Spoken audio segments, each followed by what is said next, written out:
So there's this song iri kutrenda paYouTube yaCaptain Britain. Pandakasangana newe. This song iri kutrenda zvokudaro guys. Kana usati waiona enda pachannel yaCaptain Britain then woisearcha unzwa kuti zvakamira sei. I promise you this song iri kutotrenda zvokudaro.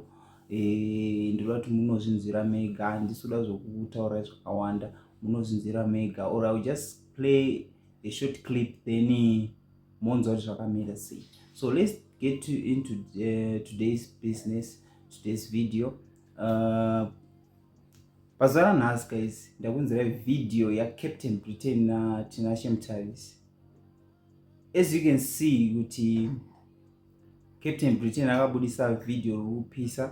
So after abudisa video iyi ndavaona wana Tinashe Mutaris, Captain Britain na Tinashe Mutaris vachiratidza kuti Tinashe Mutaris achiratidza kuti ari kusparkwa na Captain Britain ne style rake, pattern rake raari kuita, chibaba chemangoma Captain Britain. So Tinashe Mutaris vasvika pakupa Captain Britain magifts, t-shirt nemari inokwana $200. So I don't want to waste your time. Let's watch the video then mozotaura kuti mozviona sei.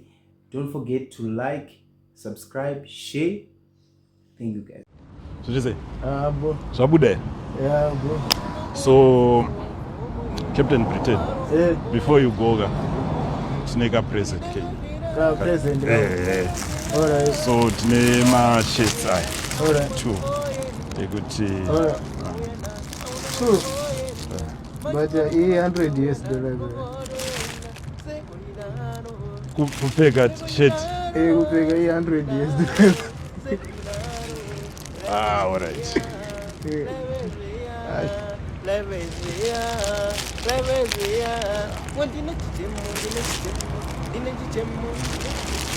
Bon.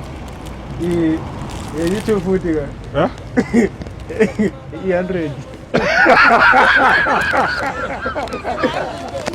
Oh! Shame! No, thanks a lot for coming. Thank you very much. Alright. Song yaman player nyowanda inzwa yakaipa. Yeah. One love. Thanks.